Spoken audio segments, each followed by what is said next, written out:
Baseball tradition. Baseball tradition had skipped over me. No one remembers seeing me play. No one even recognizes my name. It always has to be followed by the oldest living player identification. That description itself seems redundant. Does anyone care who the oldest dead player is? With Hall of Famers all around me, I felt conspicuous in the trivial nature of my distinction.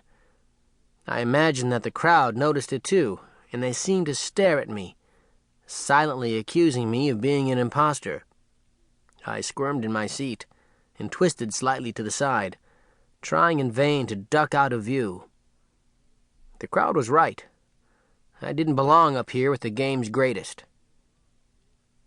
When the commissioner introduced this year's inductees, I realized I didn't even belong among the fans. I knew almost nothing about the three men whose plaques were being added to the Hall of Fame. They had been superstars,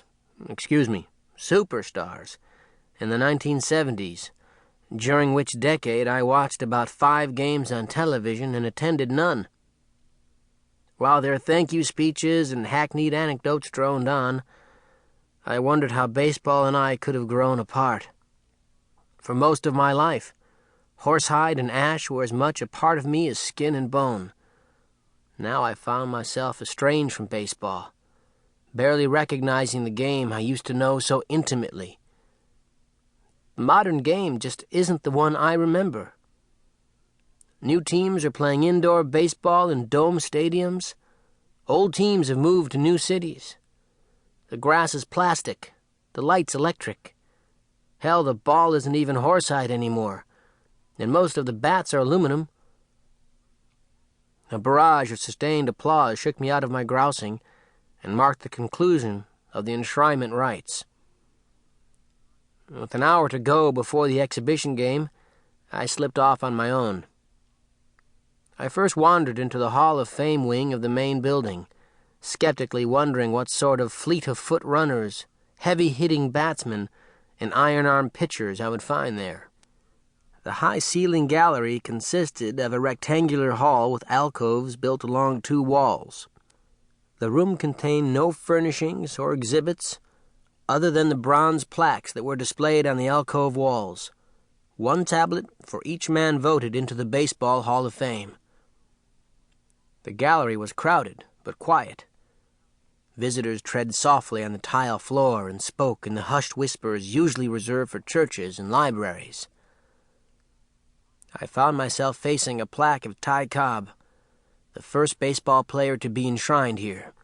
The bronze bas-relief showed a grinning man in a Detroit cap. Many times I had seen Cobb sneer, but I don't think he ever grinned in all his life. The artist who drew him was generous to Cobb in portraying him with such pleasant features, almost as generous as the author who omitted any mention of Ty Cobb's personality in writing the plaque's text. I moved along, picking out the bronze images of my contemporaries. There was Walter Johnson, the gentleman from Kansas with the simian arms.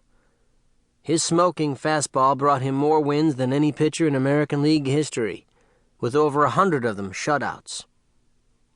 And there was Napoleon LaJoie, one of the game's most graceful players and the best second baseman ever. I continued through the hall, reading the plaque inscriptions. Some of the more recent ones were far from impressive.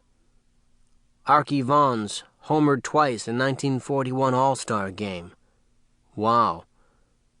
And Ernie Lombardi, who, according to the tablet author, suffered from slowness afoot.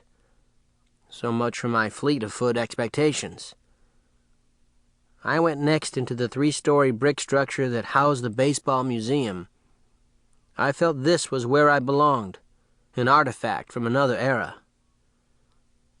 I was pushed along by the crowd into the modern baseball room. Baseball kitsch is more like it. The floor was covered with AstroTurf. The green, crinkly plastic looked like the stuff used to line Easter egg baskets and made a crunching noise with each footstep that fell on it. The walls were lined with